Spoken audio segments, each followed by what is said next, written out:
It's been an interesting show. Yeah.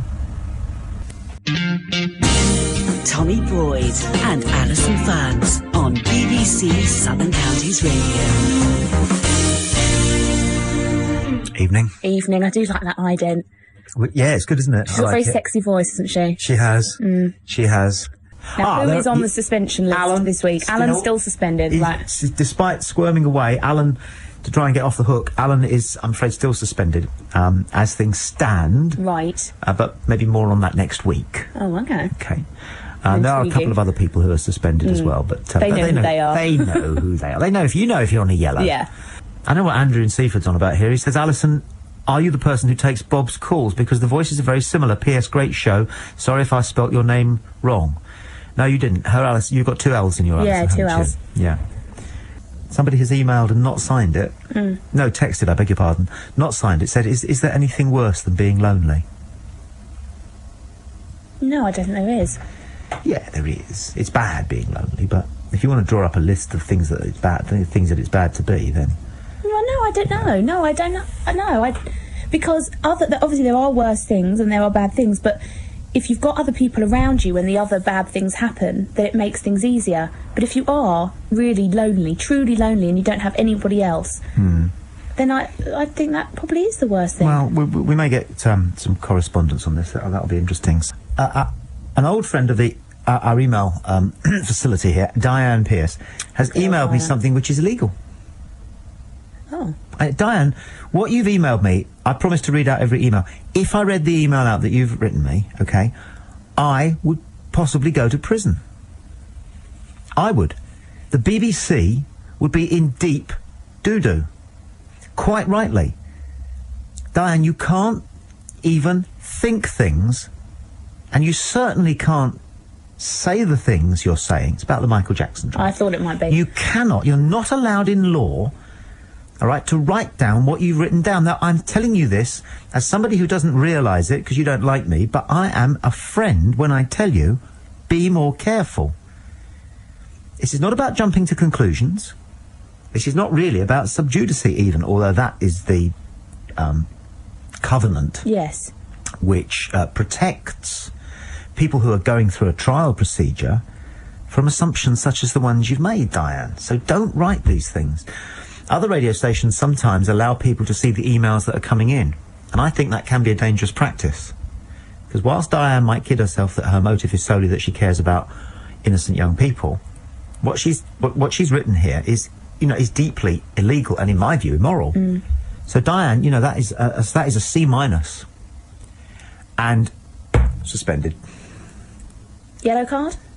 No, red card for the rest of the show. Not going to read out any more of Diane's emails. That was very poor. She'll send them, though. Yeah. But I won't read them out. Roland McCleary has said, I see now on the Grave Night slot with poor rate. Oh, it's rude. Roland McCleary has written the guy on before you was an arse, but he slagged you off and played some decent music. There, I'll send Roland a personal reply whilst I read out Kerry Ann Skinner's email from Scotland.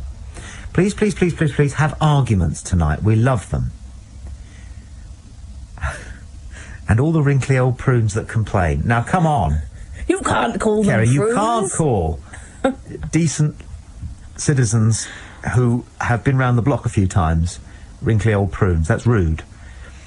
She said, you are the source of much amusement, and you're no match for good old Tommy, and break a leg. Oh, no, I can't read that bit out either. She means break a leg as in the sort of theatrical sense, yes, because they're giving a performance. Thank you for that. 08459570057. Adrian Batur has emailed, evening all, have you been in contact with the Roddenberrys in the follow-up to your Star Trek night? Just to explain, a few weeks ago, we broadcast some original research about the possibility that the original Star Trek programme was in some way funded by some people who had vague sympathies with the Ku Klux Klan. And it ran and ran and ran. It annoyed a lot of Americans because they listen on the internet. And then we got a phone call. Was it a phone call or an email? Adrian, I beg your pardon. No, we haven't had anything. No news on it as yet. Further on that. No. Would you eat dog? No. If you were in a country where the food was being served and you were a guest in a house and they served dog, and you knew it was dog, do you suppose you could eat dog? And if not, why not? Because what is the difference between a dog and a sheep? Yeah, I know all that, but it's just... the thought of eating a dog is just not pleasant. Would you want to eat Lassie? No. Would you? Well, then you're giving it a name now. Yeah, well, there you go. If you knew that the chicken that you're about to tuck into used to be called Barry, right, then does that change it for you? Of course it does, a little bit, doesn't it? Yeah, exactly. Yeah. If it was somebody's pet. I suppose because we have pet dogs, not many people have pet chickens. I'm sure a few people do. But well, I had 4 chickens, and got to know them very well, although they didn't have personalities. They're very stupid. And then a fox came and got the lot of them, and I did feel bad about burying them, because it occurred to me that I ought to eat them. Oh. Why not? Why not? It was a waste of a good chicken. So then what do you do? You've got 4 chickens. I'm an urban lad. I don't know what to do with 4 dead chickens. But they were chickens you knew, Tommy. Well, you can't eat a chicken you know. Why not? A chicken that's a stranger is acceptable. Good people in times gone by used to keep the animal up until Christmas and then cut its neck off, cut its head off at the neck on Christmas Eve, or day before Christmas Eve. You know, they weren't bad people. No, I know. Well, were they? Now, Diane Pearce, who is on a red card this evening as a result of what she had to say about the Michael Jackson trial, which, as Diane, as I've said to you before, what you wrote was illegal, it was immoral, and it was possibly immoral. That's a judgmental thing. Trust me, Diane, I am a trained journalist. What you said, what you've written was illegal. Now, I will read this out because she's on a high horse about an opinion. She says, "Everyone is entitled to my opinion. It is my right. However, I take back anything that may have legal consequences. How can I change my red card back to yellow?" Well, you can try, Diane, by coming back to us and recognising that everybody is simply not entitled to an opinion. You're simply not unless you're well informed. And what you said in your previous email, the one that got you a red card, is that, I won't tell you what she said she could tell, but she just said, you can tell. You can't do that. No. That does not entitle you to an opinion. To say that you can tell. What you have to do is build a body of evidence and weigh that against a body of contradictory evidence. All the facts, you garner them and then you evaluate them and then you see which way the scales hang. Yeah, you need to back it up. Once you've got all your evidence, yeah, you can't just say you can tell. That is so bloody lazy. Oh, you can tell he did it. It's just not good enough. And I'm not saying that's what she said about Michael Jackson. She might have said anything about Michael Jackson. Yes. But you can't resort to you can tell. It's like when people have an argument with you and you say, well, why do you think that? And they say, well, because it is. That's not an argument. No, it's so frustrating. When you're a child, you get because I say so. Yes. Which drives you up the wall. Have you ever walked down the high street anywhere? Certainly you can do it in Brighton. Do it anywhere in this country. And look into the faces of the people who are walking past you. Everybody looks miserable as sin. You hardly ever see people smiling, laughing, having a good time, arms around each other, hand in hand. Everybody's got their hand thrust down in their pockets or else their arms weighed down with shopping, and they're marching. They're marching, that hunched march with not 1,000-mile stare, sorry, 1,000-yard stare, but sort of like a 6-yard stare at the pavement in front of them. And they look thoroughly fed up. But, you know, it's not just them. I caught sight of myself once in a shop window as I was walking past. You know, you catch a reflection occasionally? God, I look miserable. Who's that moody get up? I thought it's me. Now I look miserable too. So why do we look miserable? Because inside are we miserable? Most of the time, a bit miserable. This is an anonymous email. It says, you don't eat dogs because they are termed companion animals. Whereas a sheep is not. Crazy, really. The fact is we've all eaten horse, probably at school. I don't think so. No. I don't think so. I'm not certain, but I don't think so. Yeah, it's like that funny thing. Years ago, I was going out with a girl who... I had a squirrel who used to come onto the balcony of the flat where I lived, hop over from the tree, and I used to feed it nuts. As you do. Yes. And she was round one day, and I showed her my squirrel, my pet squirrel, you know. I said, look at this, you know. I'm such a man of the people and the such animals, a caring, sharing Dr. type. Doolittle. Yeah, Francis of Assisi. He's done nothing on me. And the squirrel came in and she went, oh, he's lovely. And then she suddenly went, wait a minute. Are they vexed? And yes, squirrel are technically vermin. And so it was, you know, get it out, get it away, shut the door. And I said, well, what does it mean if they're vermin? She said, well, if they're vermin, then they're dangerous. How? Perhaps she was worried that vermin carry disease or Fleas, something. she said. Fleas. Fleas, which will jump off and bite you, give you a disease, and then jump back onto the squirrel and run away again. I was quite disgusted by a small element, but there were some people who contacted this radio station after the auction weekend, sent emails and phoned in with comments such as, why on earth, why are we raising money for people abroad, for these foreigners? Charity starts at home. Why aren't we raising money for people in this country who need it instead of raising money for all these foreigners? And I was disgusted. I don't know, I just can't get my head around it, why people would be of that mentality. Well, OK, I'm prepared to have the argument. I've just been moving some of the furniture in the studio whilst I was listening carefully to everything you had to say. Don't misunderstand me. Hey, people, only just tuned in. Could you update me on the show? I only heard that Diane Pearce said something illegal. Love you and keep happy and cool. Love, Helen. Don't touch it in future. I'm never going to touch it again. I'm never going to touch it. You get straight through to this programme. Yes, Hello. that was the idea, but we've had a technical. Who's there? Yeah, the amount of times you've been plugging, phone up and giving the telephone number out, you do get through straight away. You don't have a queue of people on the phone, do you, waiting to get through to you? No. When you look at some of the other programmes, when you take half an hour to try and get through, they're obviously a damn sight more popular than what your programme is. Don't you read anything by that, Tommy? How much people dislike you? Here we go. What's your name, then? Well, don't worry about that. But why don't you just go off the air and make way for someone who broadcasts a decent programme? Such as? Like what sort of things? Well, the other chap who's on most of the week, Paul Miller, is damn sight more entertaining, isn't he? No. You see, well, he is. He is. Do you mind? We don't need you telling me the answer. No, you're being you're a very rude man. Yeah, you're of course you are. You're but you're being going to let me say man. this because otherwise you'll have to chop me off, won't you? Well, I won't do that. Right? No, you won't do that. I'll tell you what. I'll tell you what I will do.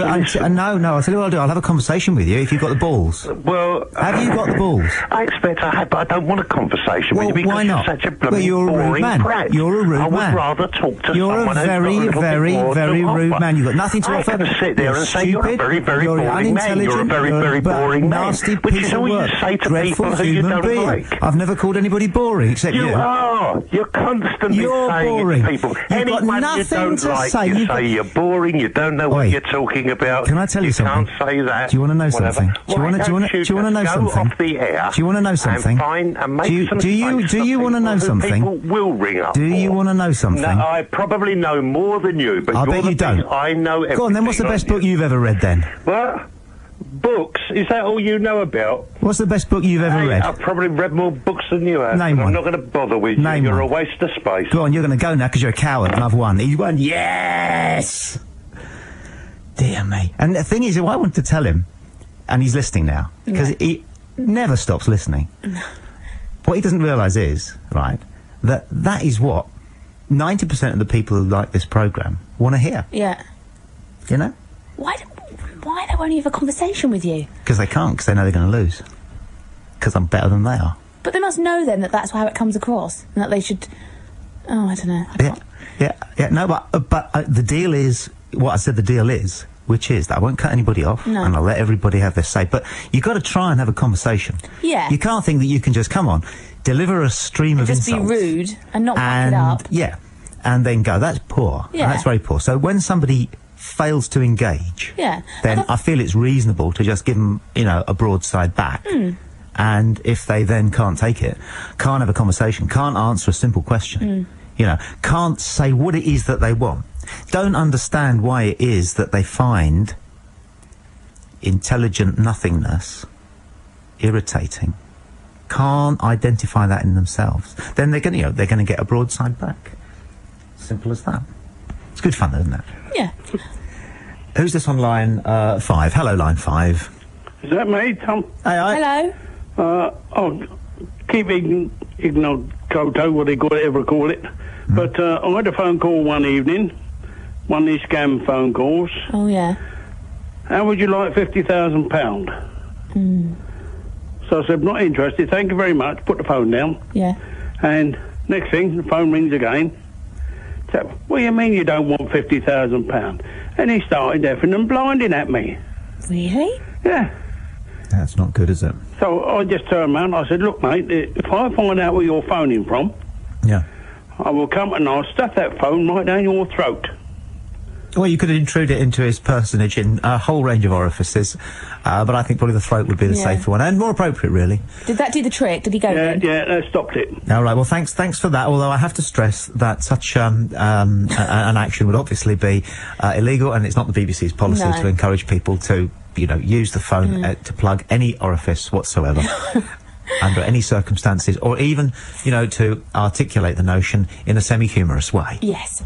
The fact that they're still doing this, that they've been doing it now for years, and it's getting worse, must mean that there are some people who think, oh, good, I won £50,000, I will have a bit of that. There are. So I will now phone this number and listen for 20 minutes to a pre-recorded premium rate message, only to discover that I haven't. And I did it last week, and so I'll do it again and again and again and again. I know, there are people. Well, I know, and some of them ring this blooming radio station. Norman Greenside has emailed, Dear Tommy Boyd Show, I've seen the latest Doctor Who, and it is nothing on Tom Baker. They use the Tom Baker theme tune, but that's where it stops. I didn't know there were different theme tunes. No, Norman's got this all wrong. Norman, you're an idiot. There is no Tom Baker theme tune. The is the Doctor Who theme tune, man. He says Eccleston is good and the Doctor is written better than Billy Piper. Russell T. Davies, the writer, has kept the British spirit and followed on with An Enemy from the John Pertwee era. It is not the best Doctor Who. Yes, it is. But it's streets ahead of the American version. There is no American version of Doctor Who. Norm, have you been drinking? I'd put him behind Baker, Pertwee and McCoy. But people do like to prioritise, don't they? Tom, an anonymous email, there's only one thing worse than loneliness, and that's not having anyone and hating yourself as well. If you love yourself and you have nobody, you at least have self-appreciation and confidence and mental optimism. Having no love, no affection, and also hating yourself is the worst mental feeling in the world. I wish it on nobody. My first non-joke email. Signed E2000. Yep. Yeah, and it's a catch-22 situation as well. I know it sounds very cliched, but you do really have to love yourself, really, before you can find other people. Yeah, this has all been kicked off by an email. Somebody saying, way back, somebody saying this evening, is there anything worse than being lonely? It's BBC Southern Counties Radio, Allison and Tommy on a Saturday night, just shooting the breeze, taking emails and text messages, and as long as the system's working, phone calls. And somebody had texted in earlier saying, is there anything worse than being lonely? And yes, it is a good idea to love yourself. Can you choose to do that? No. No. I nearly asked you a difficult question, and I don't think I will unless you want to answer it, and that's, do you love yourself? Yes, I do. And it's difficult to say because it can be construed in the wrong way. If he was chocolate, he'd eat himself. Yeah, all of that, stuff. Listen to the ego on that one. But no, I think it is important to love yourself and to have a high esteem of yourself. I mean, obviously you have days where you don't. I have days and I have times when I don't love myself and my esteem hits rock bottom. I do have days like that. I think that it's important as well, like, when people talk about loneliness, they imagine somebody sitting in a room on their own with nobody around, no friends, no family. I think more of a problem is loneliness when you are surrounded by other people. And I think that can happen. Sometimes I can feel very lonely, and it's not because there's nobody around. It's because there are people around. Yeah, because there's so many people around, but perhaps they don't understand what it is you're particularly going through at that time, or perhaps you don't feel that you can convey to somebody how you're feeling, so you sort of feel lonely, trapped inside your own mind. I think that happens to a lot of people from time to time. Do you talk to yourself? Yeah. Out loud? If there's nobody else in the house? Sometimes out loud, yeah. But do you a lot of the time, I'm often having a conversation with myself inside my head. But it's called internal dialogue, and it's very important. Yeah. Line 1. Hello, line 1. Hello, Tommy. Hello. Michael from Lambton here again. Hi, Michael. You're on about what's worse than loneliness. Yeah. Well, I live on, but I'm all right because I don't get depressed. Although other people, depression is one of the worst things they can have. But I keep myself active by all my hobbies. You know, I make models and all that, as you might know. And, you know, keep your brain active, keep your hobby going. You know, don't get depressed and you'll be all right. But, what would happen in your mind then if you weren't able to pursue your hobbies? What would your mind do? Oh, I don't know. I expect to just have to find something else to do. But could you do that without your hands? Could you do that without finding something, you know, dexterous to do? Well, without my hands, I suppose I'm reading. Yep. Or watching the telly. But could you spend 5 minutes just with yourself, doing nothing? Yeah, I suppose so. But you never tried it? I smoked myself to death, I sweat. Right, thanks, Michael. It is hard, though, isn't it, to hold a thought for 5 minutes? Go to line 4. Good evening, line 4. You're on Southern Counties. Turn the radio down. Tommy? Hello. Can you tell me how far out you go? How far out I go? Well, not that far now. He's been doing the sit-ups. Not there, anyway. I've never had any complaints, let me put it like that. Oh, I'm on Southern Counties. Hello there. Hello. Hello. My name's William from Red Hill. That last man that came on about living alone or thing, I've lived alone for 25 years and you can do it. If you try, you don't have to have hobbies all the time. If you're looking after yourself, your house, your health, this and that, you can do it. And there's more than just looking at television and one thing or another. I haven't looked at television for almost years. There's always the radio, this one in particular. And you can do it. I mean, people seem to think... You know, but if I can ask you a question, and... Yeah. It would be this. Why? I mean, why do we do anything?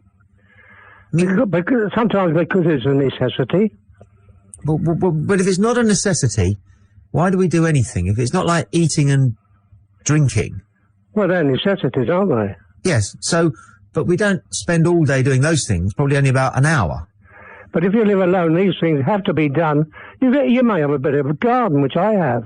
Yeah. And you look after your own financial spending and one thing or another, which I do and look after that. I don't rely on plastic packets and all that. You've got to do these things. And I don't even go out.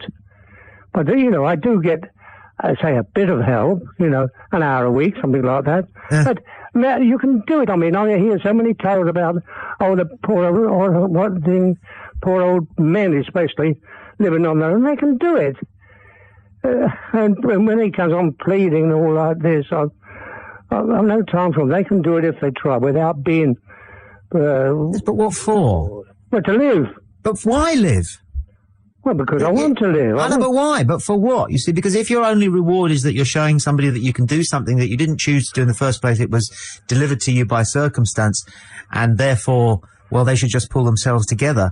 That's it, pull themselves together. Right, fine, okay, yes, good. So we've got a common bit of ground there. Pull yourself together, man.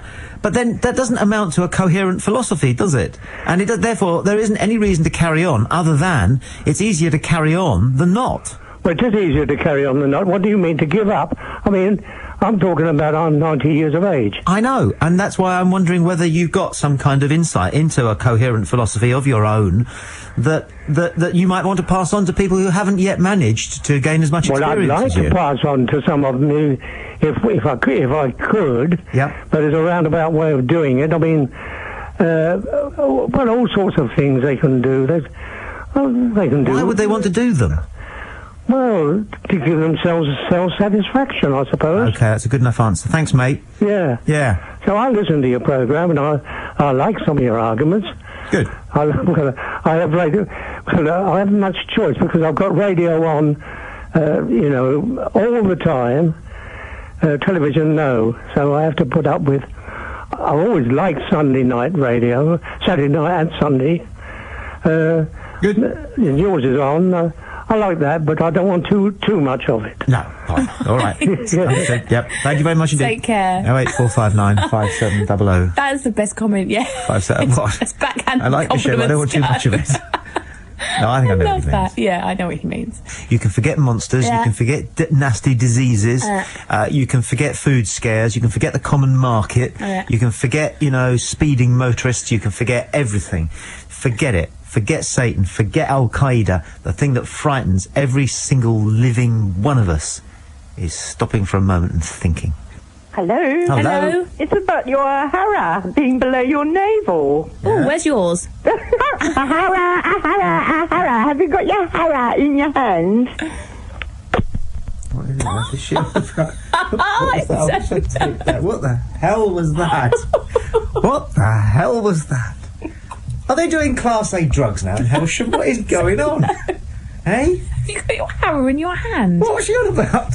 I don't know. It's probably code. That was beautiful. But we're on something here, isn't it? Why can't we just sit and do nothing? Yeah.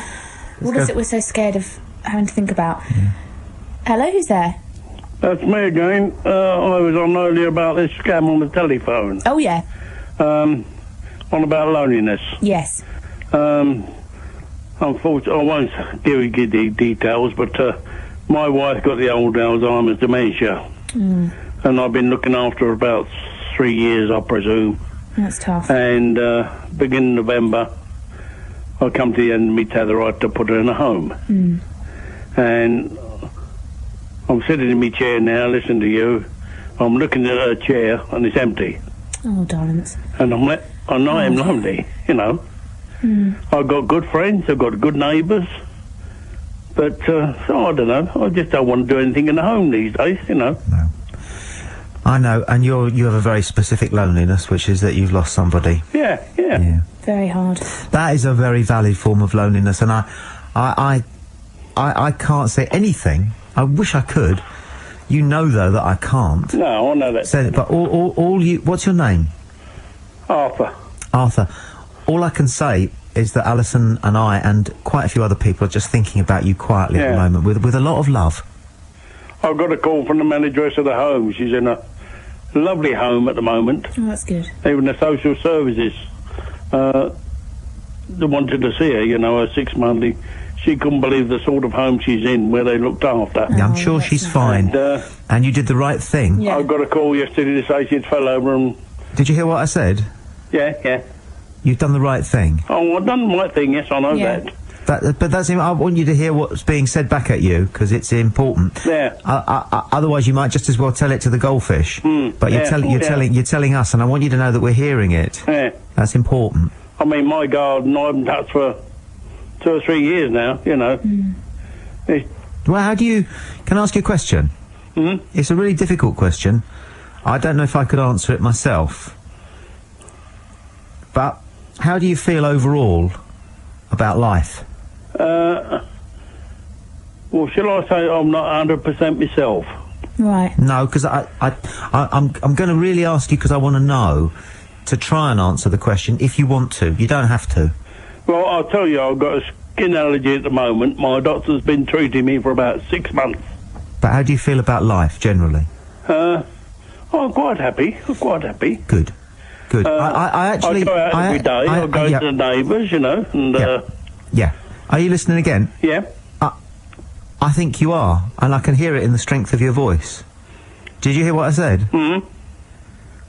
All right, well, listen, stay listening. Yeah. Thanks for your call. You take care. OK, Tony. Thanks, Fern. Bye-bye. It's all right, darling. Lovely programme. Yep. Thank you. I'm looking forward to tomorrow night to listen to what's name. Beautiful. OK. Very honest of him to come on and say what he said, I think. Because I think people don't like to admit they're lonely. On the whole, people like to say, "Oh, I'm all right. I'm okay." Right. I was having a conversation with my wife the other day, and we found ourselves asking this question: why do people tell you things?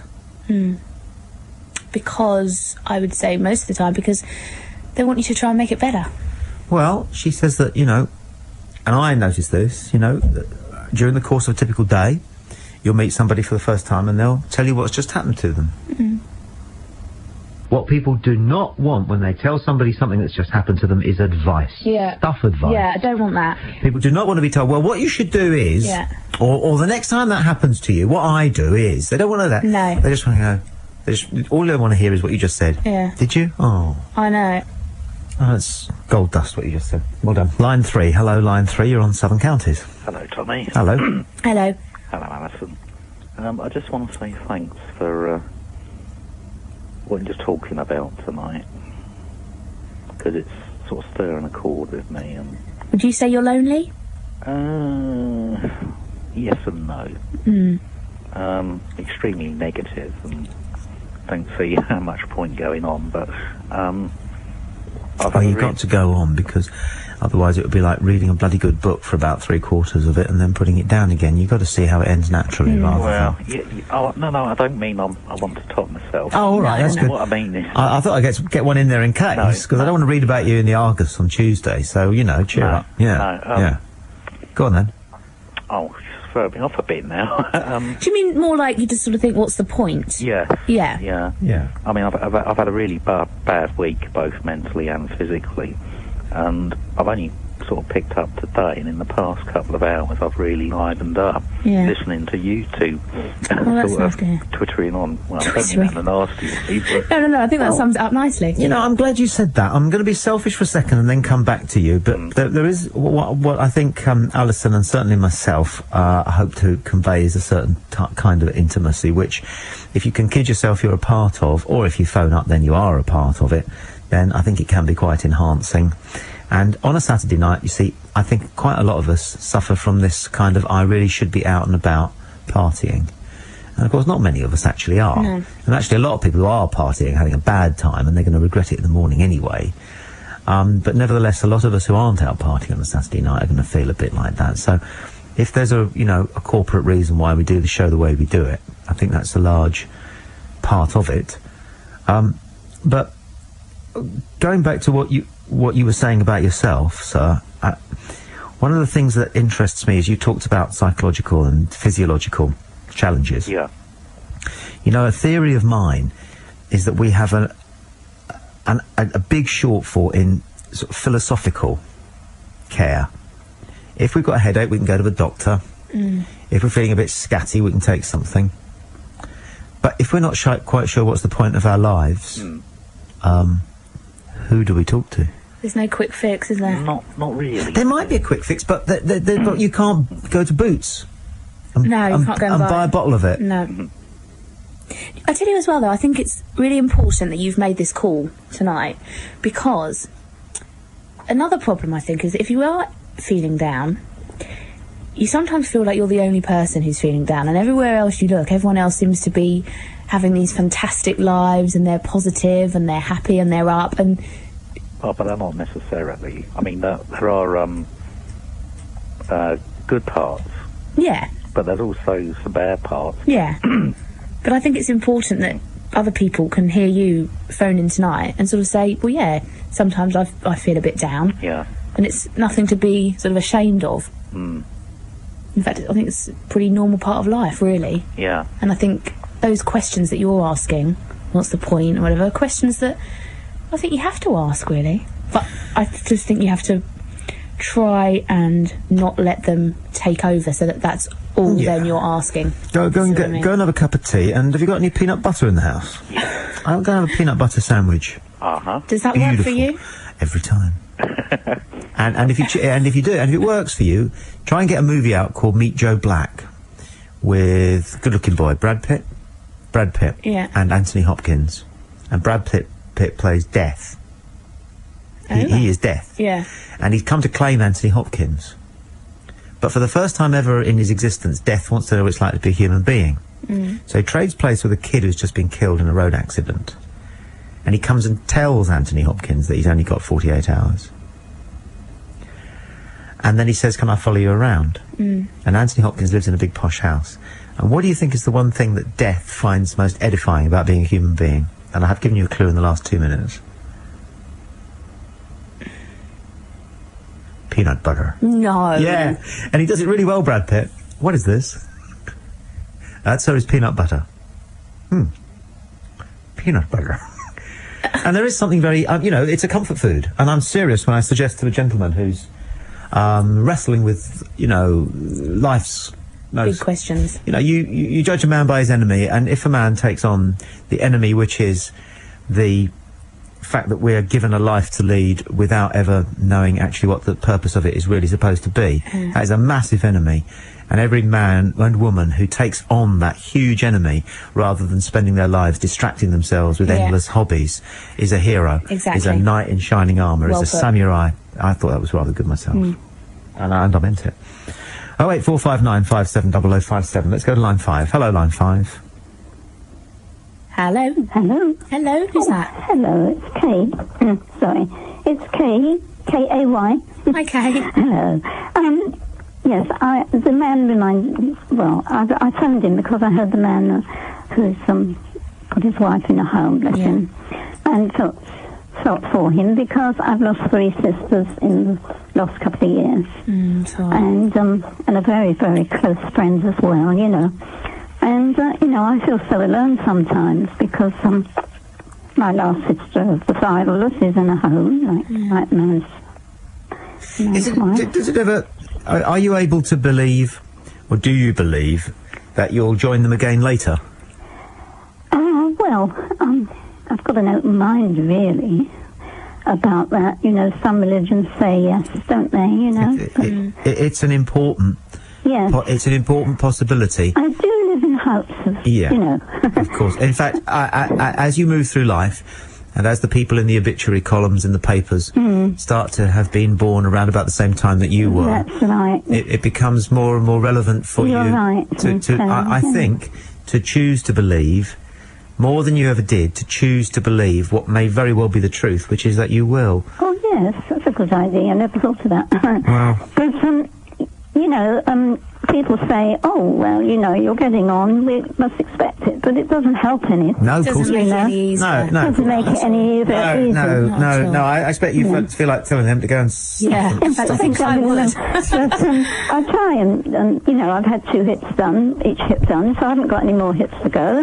No. And, see, you raise an interesting question there, you know, because, you know, they don't let athletes run in the Olympics if they've taken drugs.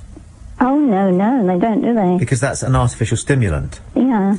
Well, supposing, right, after your hips, they were that good that you were able to turn in Olympic time. Oh, my goodness, I wish. I know maybe you won't, but... Well, I used to be a dancer at one time. Did you? What sort of dancing did you do? I did acrobatic dancing. And, I love the acrobatic dancers. You don't get them anymore.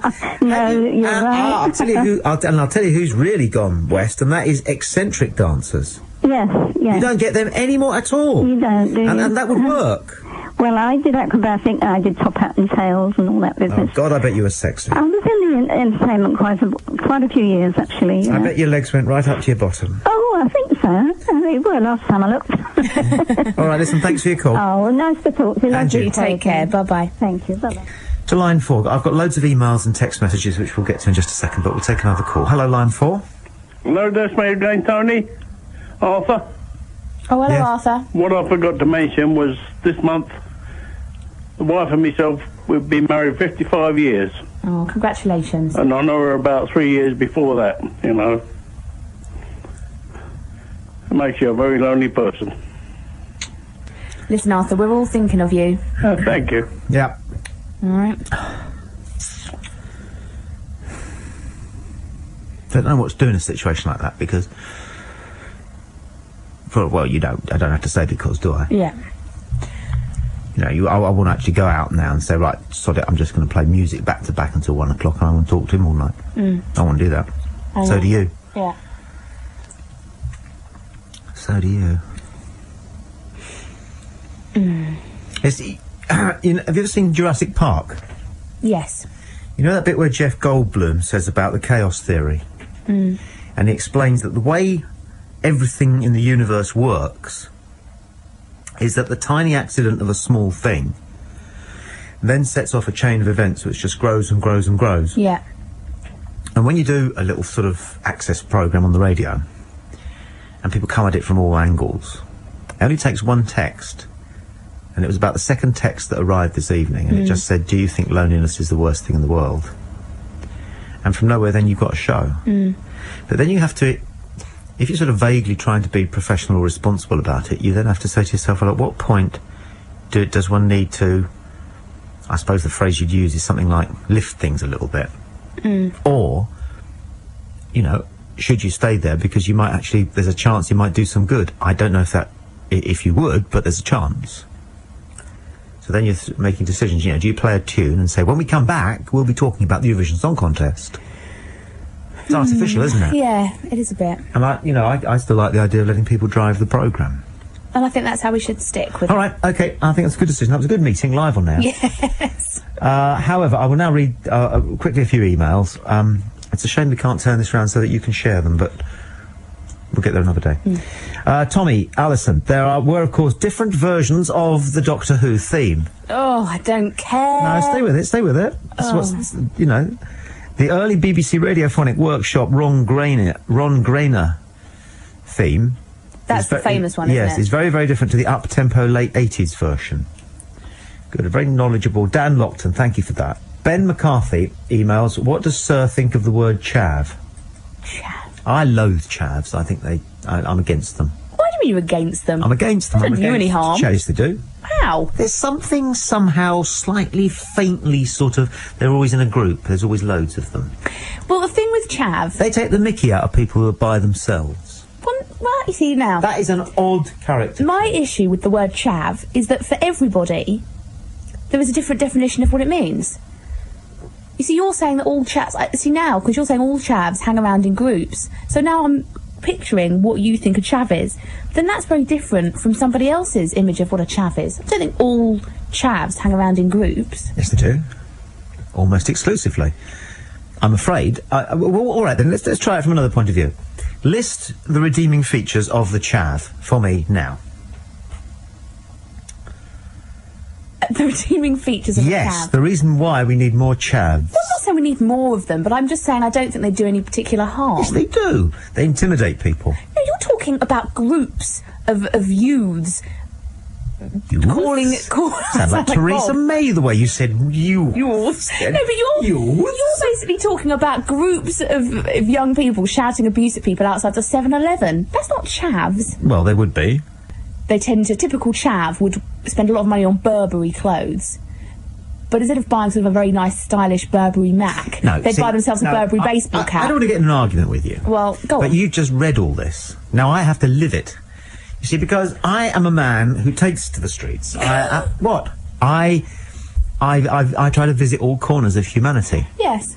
I wear my heart on my sleeve, but I also carry binoculars. Yeah. You see? Yeah. So the reason I know what I'm talking about is because I see it in action. I interact with it. Well, I do as well. And you do see them with their Burberry caps. Yes. And their No, you don't. Hackett tops and No, that was in a magazine. No, it wasn't. You do see them. It's a television programme. It was I remember the television programme which said that chavs wear these Burberry caps. But you do see that. No, you don't. I was there as an email. Interesting. Well, think it's be a nice one or not a very nice one? It'd be a nice one. He sounded all right. He did, didn't he?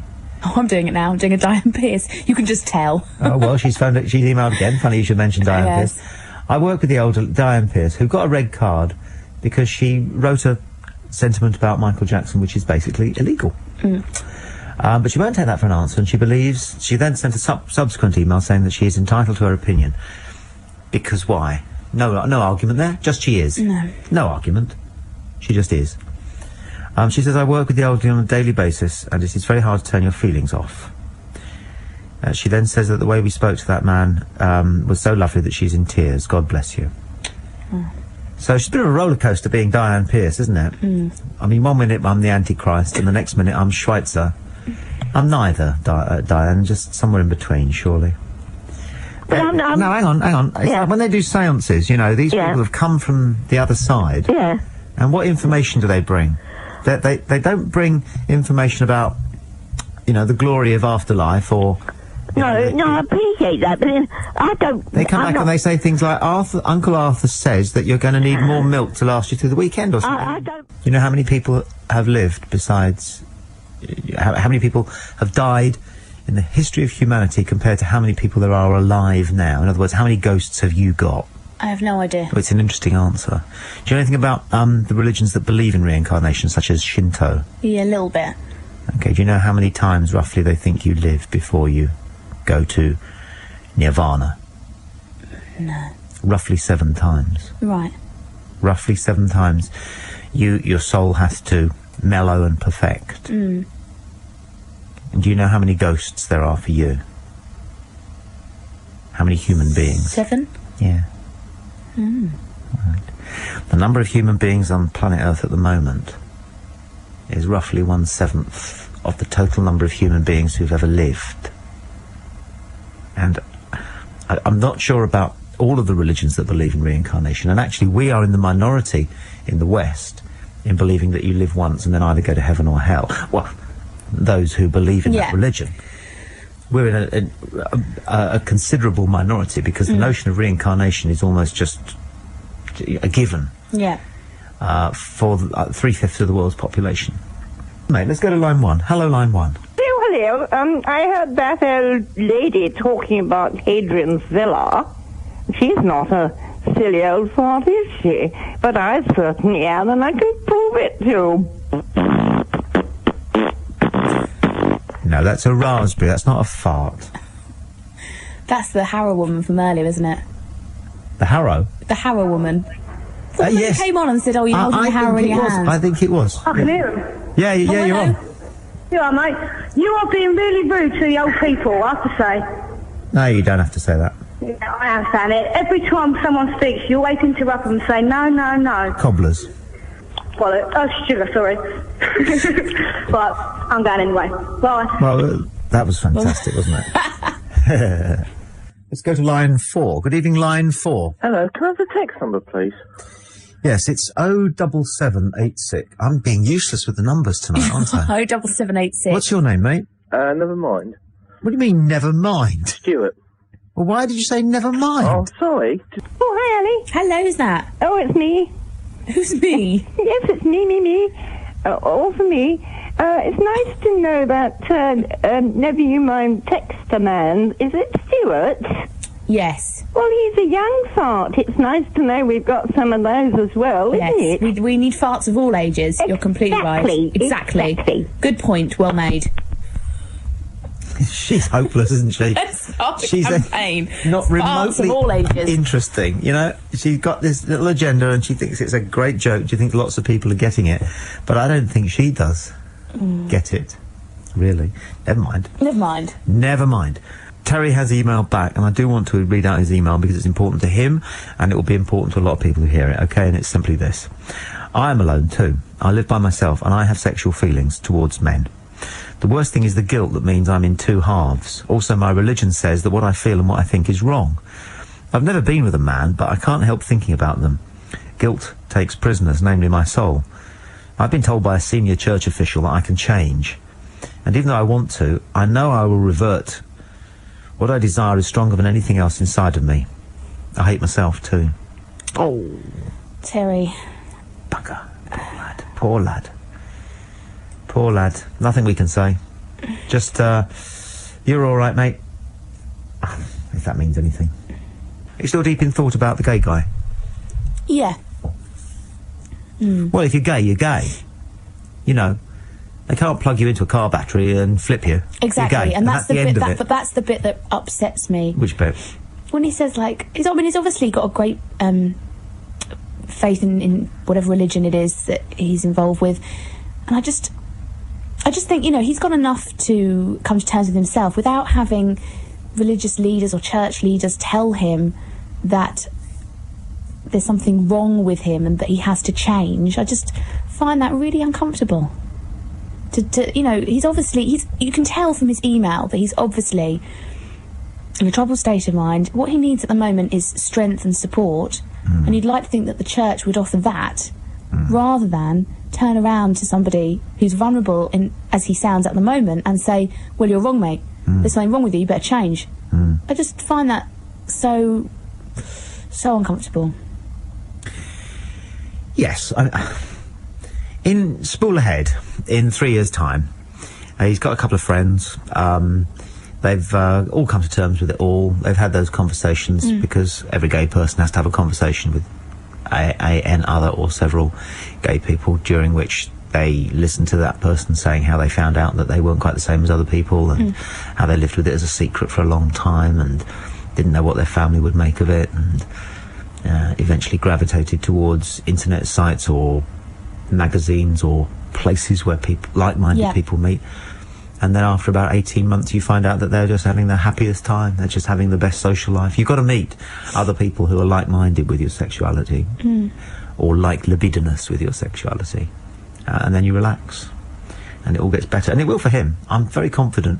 Anybody who's got the balls to say to not mind their own name, which they didn't originally want read out, but then gave permission for you to do that, okay? Yeah, he's obviously going to make take the right decisions in life and take the right steps. So I'm very confident that Terry Lovewell will live up to his name. No, I completely agree with all of that. I just think, you know, things like that give the church a bad name. You're on the church side of it, aren't you, really? Yeah, in your mind. In my mind, that's what's annoying me. I just think that this guy is going through all of these emotions. From what he's saying in his email, the overriding emotion is guilt. And who is it that's making him feel that guilt?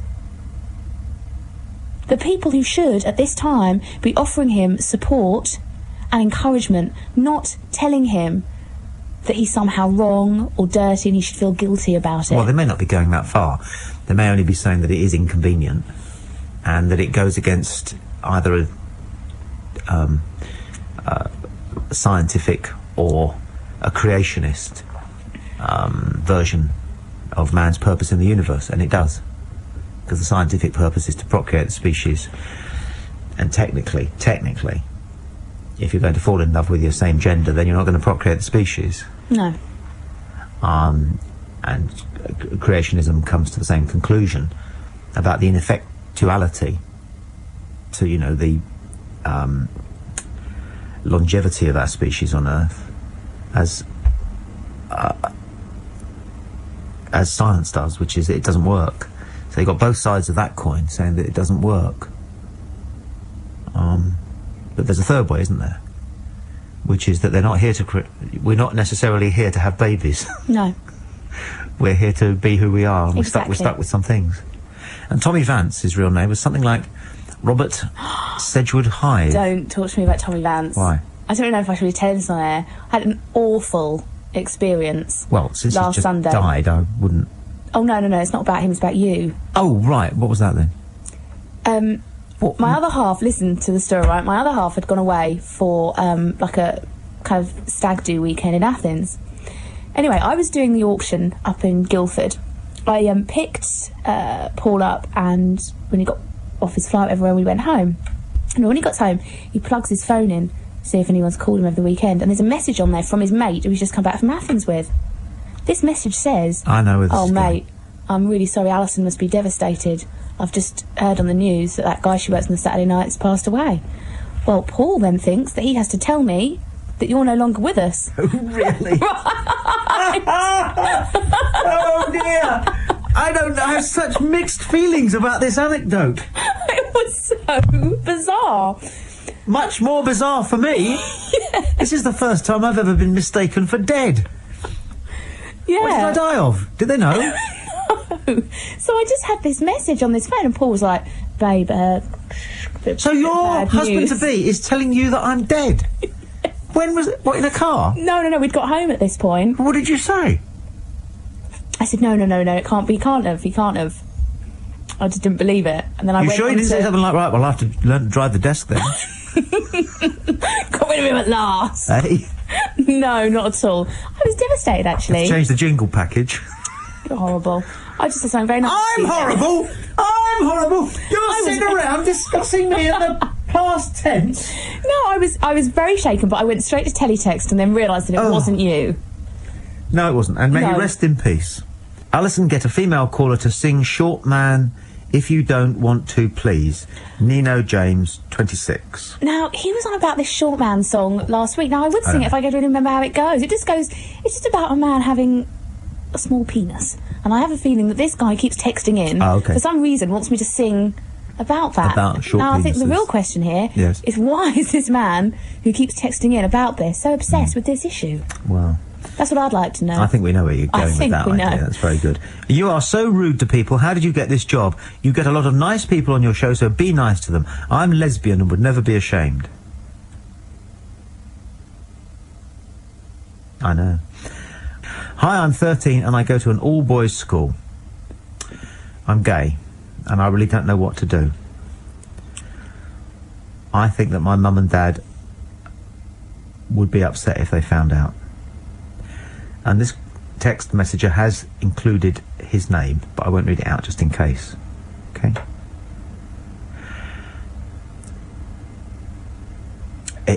It's probably the experience of most gay people to discover on or before their 13th birthday that they're different.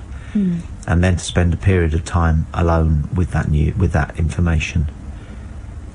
Luckily, things are easier today than ever before for people who have to deal with what shouldn't be a burden, but unfortunately, a lot of people make it so. You'll be all right, mate. I think. Yeah. Probably.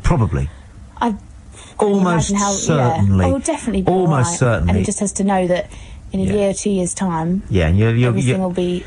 And you'll fine, meet a lot of really bright, intelligent, nice people who have got the same, the same take on life as yourself. Do you know what I'd like to do? Just for the last. Always raises my hopes. No. Those sweet words. But I would just like us just to have a little think about the people who phoned tonight who could do with some people thinking about them. Can you do thinking on the radio? I don't quite know. God, yes. Yeah, don't you think? I just think that there's been some real honesty on tonight's show and some people who've really opened up, and for whatever reason they've opened up for, I just Trouble think... is, it's like when you have a minute's silence at a football match. Oh no, I don't necessarily have to silence, just talking about them. No, but I'm just saying that the way the mind works. Yeah. Oh, talk about them. Yeah, just talking about them and thinking about them. Because and 1 minute silence at a football match, you start off, I think you stand, and you start thinking, Brian Clough. Wonderful man. Did I bring that chewing gum? Wonder if anybody mind if I looked up. Yeah. You know, you can't. Yeah.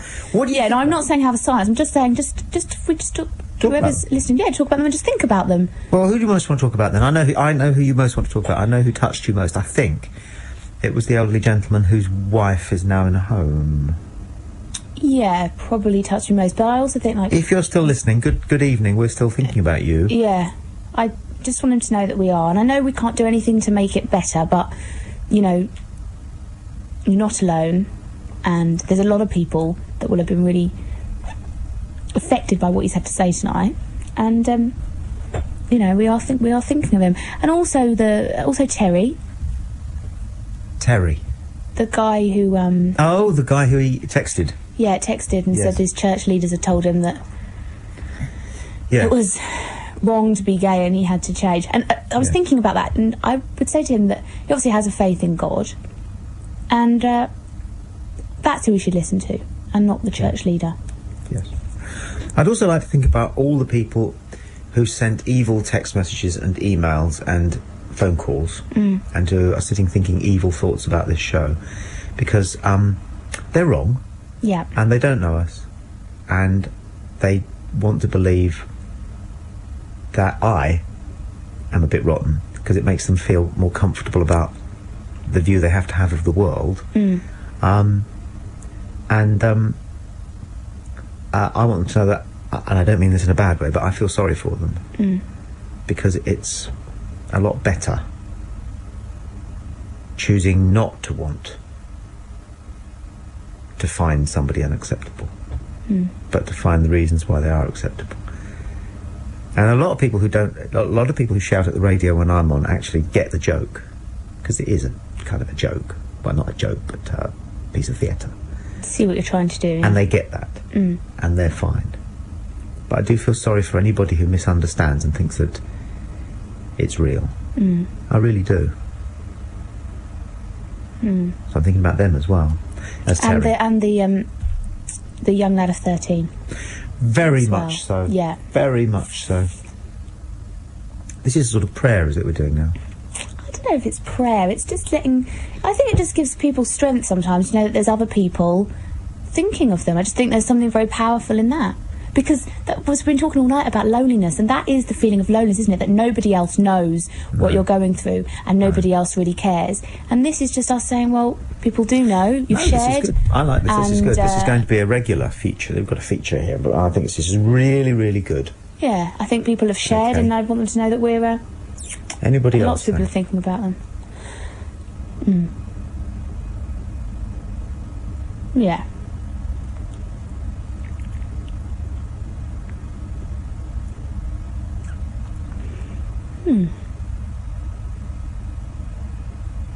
It's been an interesting show.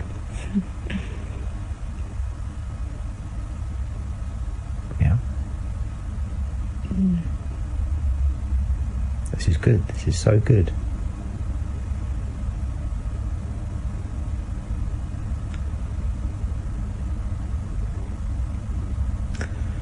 And you know what? Five Live are going to go and ruin it all. Just what I was thinking. No, they're not. They have their own agenda. Yeah, but they're going to come blasting in very shortly. They are. What did we do last week that managed to just mitigate that slightly? I can't remember.